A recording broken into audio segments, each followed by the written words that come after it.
कार्तिक महात्म्य।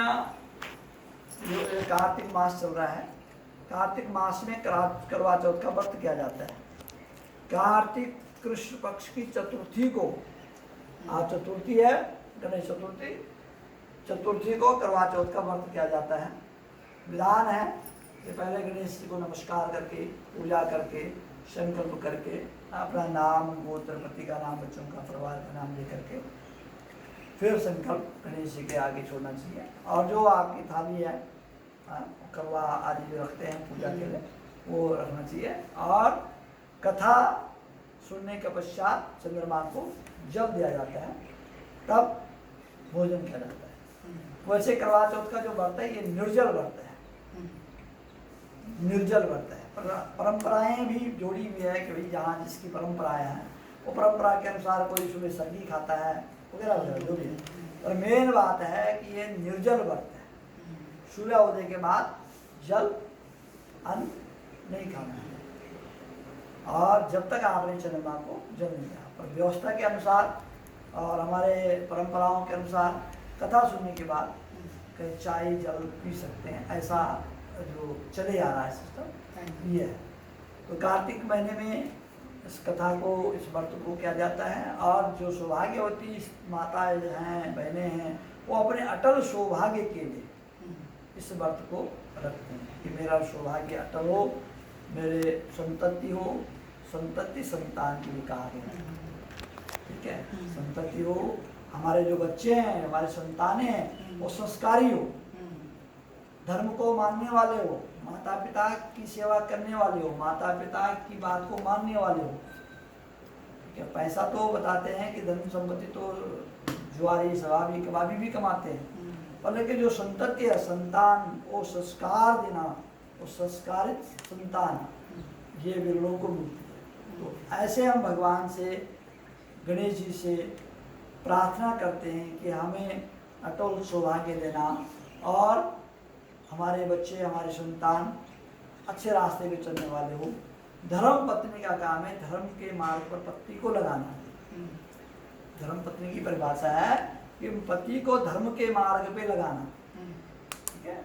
तो उसको धर्म पत्नी कहते हैं। अपने पति को भी, अपने परिवार को, अपने बच्चों को धर्म के मार्ग पे लगाना, धर्म की शिक्षा देना। तो ये व्रत है, इस व्रत को किया जाता है। एक कथा इस प्रकार से है करवा चौथ की कि एक शोकार था। दो प्रकार की कथा है, एक द्रौपदी की कथा भी आती है और एक दूसरी कथा भी आती है। एक तीसरी कथा है जो प्रचलित है, शोकार वाली। तो एक शोकार था जिसके 7 बेटे और 1 बेटी थी। सातों भाई व बहन एक साथ बैठ करके, उनका बड़ा प्यार था आपस में, वो इकट्ठे भोजन करते थे ना। जब तक भाई ने नहीं खाया ना बहन खाती थी, ऐसा उनका बड़ा प्रेम था। अब उसकी शादी हो गई। शादी के पश्चात वो मैके आई, करवा चौथ का दिन था, व्रत उसने रखा हुआ था। अब भाइयों ने भोजन, शाम को भोजन करना था, तो अब उनको चिंता हो गई कि हम अपनी बहन के बगैर कैसे भोजन करेंगे। अब तो हमारे घर आए हैं तो हम तो साथ में, आज तक साथ में बैठ के भोजन किया, तो हम पहले कैसे खा लें। तो उन्होंने अपने बहन को बोला कि बहन आजा भोजन करो। बहन ने कहा भाइयों नहीं, आज मेरा व्रत है, जब तक चंद्रमा नहीं आएगा मैं भोजन नहीं करूँगी। उन भाइयों ने क्या किया कि एक ऊंचे पीपल के पेड़ में चढ़ करके, और एक ने प्रकाश दिखा दिया अग्नि जला करके, और दूसरे ने उसको किसी चमकदार चीज से चमका दिया, और तीसरे ने बहन को बोला कि बहन देखो चंद्रमा आ गया है, आप चंद्रमा को जल दो, अब भोजन करें। उस बहन ने अपने भाइयों को कहा कि भाइयों चलो चंद्रमा उगाया है, परंतु भाइयों ने कहा कि अभी चंद्रमा नहीं आया, आपके भाई आपके साथ धोखा कर रहे हैं, मजाक कर रहे हैं, अभी चंद्रमा नहीं आया, हम अभी नहीं चंद्रमा को जल देंगे। पर लेकिन वो भाइयों के प्यार में इतनी मस्त थी कि वो, उसने अपने भाइयों की बात नहीं मानी, नहीं सुनी, और उसने झूठे चंद्रमा को अर्घ्य दे दिया और भोजन करने बैठी। जैसे भोजन करने लगी, पहले गिलास में बाल आ गया, दूसरे गिलास में कंकड़ पत्थर आ गया, अब तीसरे गिलास लेने वाली थी कि इतने में संदेशा आ गया कि इसका पति शीघ्र, अति शीघ्र और बहुत ज़्यादा बीमार हो गया और शीघ्र अतिशीघ्र यहाँ आ जाए। संदेशा आया तो वो सब खाना पीना छोड़ करके और अपनी माँ को बोले माता जी मुझे को जाना है। तो उसकी माता जी ने उसको समझाया कि बेटी घबराना नहीं है, चिंता मत करो, आपके पति ठीक हो जाएंगे। अब आपने जो गलती कर दिया उसका प्रायश्चित करो। रास्ते में जो भी आपको मिलेगा आपने उनसे आशीर्वाद लेना है, पायल और दो पाँव पकड़ के प्रणाम करना है। जो आपको सौभाग्यवती का आशीर्वाद देगा वो पल्लू में गांठ बांध करके उसको कुछ पैसे दे देना। तो इस प्रकार से जब वो रास्ते में गई तो जो भी मिला उसने प्रणाम किया। किसी ने बोलो भाइयों की प्यारी हो, किसी ने कुछ अनेक अनेक प्रकार का आशीर्वाद दिया। सौभाग्यवती का आशीर्वाद किसी ने दिया। घर पहुंची, रास्ते जो अपनी सीढ़ी होती है, सीढ़ियों पे उसकी छोटी ननद खड़ी थी, उसने उसके भी पाँव हाथ लगाया, प्रणाम किया और छोटी ननद ने कहा सौभाग्यवती हो, सपूती हो, मतलब आपके बच्चे हो, ऐसा आशीर्वाद दिया। उसने अपने पल्लू में गांठ बांधी चुन्नी की उसमें और सोने का सिक्का उसको दिया। उस समय सोना चांदी का होता था, जो कुछ भी दिया था उसने दक्षिणा दी उसको। और अंदर गई, सास को प्रणाम किया। सास ने बोली जा तेरा पति बीमार है, उसकी सेवा कर, उसको देख रेख कर। अब इस प्रकार से वो वहाँ पहुंची और जो सास भेजती भोजन जल पानी उसको खाती और आधे दिन अपने पति की सेवा करती रहती थी। अब जब मंगशिर की चौथ आई, ये क्या चल रहा कार्तिक, मंगशिर की चौथ आई। मंगशिर की चौथ में बोला करवा ले, झूठा करवा ले,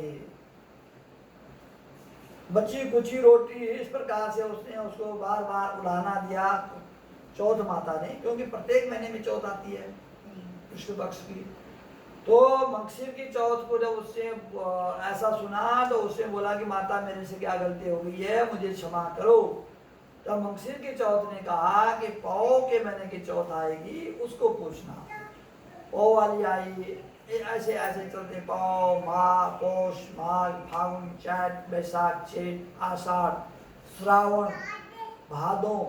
अशूर की चौथ ने कहा कि आपसे कार्तिक कृष्ण पक्ष की चौथ नाराज है, ये सबसे बड़ी चौथ मानी जाती है। कार्तिक की चौथ आपसे नाराज है, आप चौथ माता को मनाओ, उसको पकड़ो, वही आपका सौभाग्य दे सकती है, उसके हाथ में ही है।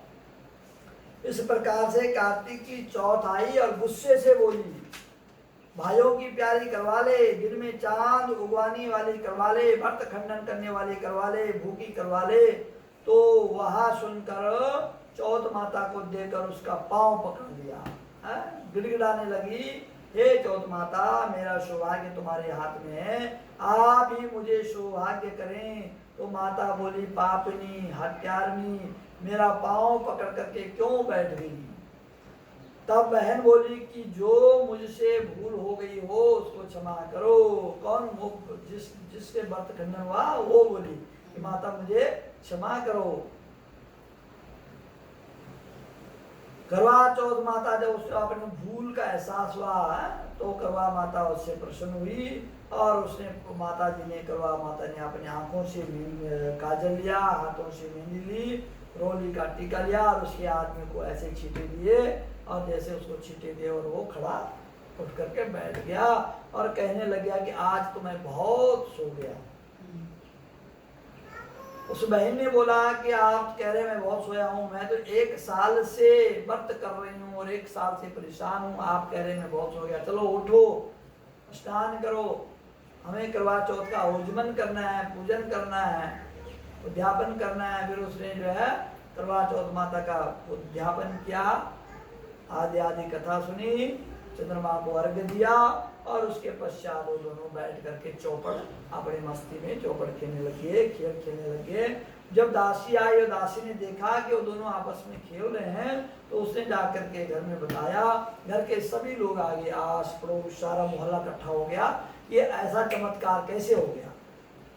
तब उस बहन ने कथा सुनाई कि प्रत्येक महीने की चौथ का मैं व्रत रखती थी और प्रत्येक महीने की चौथ से मैं प्रार्थना करती थी कि हे माता मेरा सौभाग्य दे दो, है। तो फिर चौथ माता ने कहा कि आपसे कार्तिक की चौथ नाराज है और मेरे से गलती हुई थी, मैंने झूठे चंद्रमा को जल दिया। उस गलती का जब मुझे एहसास हुआ, मैंने क्षमा मांगी। तो आज करवा चौथ, कार्तिक की चौथ ने मेरा सौभाग्य मुझे दिया और अटल सौभाग्य का आशीर्वाद दिया। तो तब से लेकर आज तक और आगे भी इसी प्रकार से करवा चौथ का व्रत लोग करते रहेंगे, चलता रहेगा। और जिस तरह इस सौकार की बेटी को सुहाग दिया, उसी तरह चौथ माता सबको सुहागन रखे, सबको अटल सुहाग दे। करवा चौथ व्रत की यह पुरातन कथा है, पुरातन महिमा है। बोले करवा माता की जय, करवा चौथ की जय। गणपतये नमः। हाथ जोड़ दो, प्रार्थना कर दो। ओम हाथ जोड़िए। विघ्नेश्वराय वरदाय सुरप्रियाय लंबोधराय सकलाय जगद्धिताय नागाननाय यज्ञ विभूषिताय गौरीसुताय गणनाथ नमो नमस्ते। भक्तार्थिनाशन पराय गणेश्वराय सर्वेश्वराय सुखदाय सुरेश्वराय विद्याधराय विकटाय च वामनाय भक्तं प्रसन्नवरदाय नमो नमस्ते। बोले गणपति महाराज की जय। बच्चे बंद कर दे। अंशु बंद कर दे।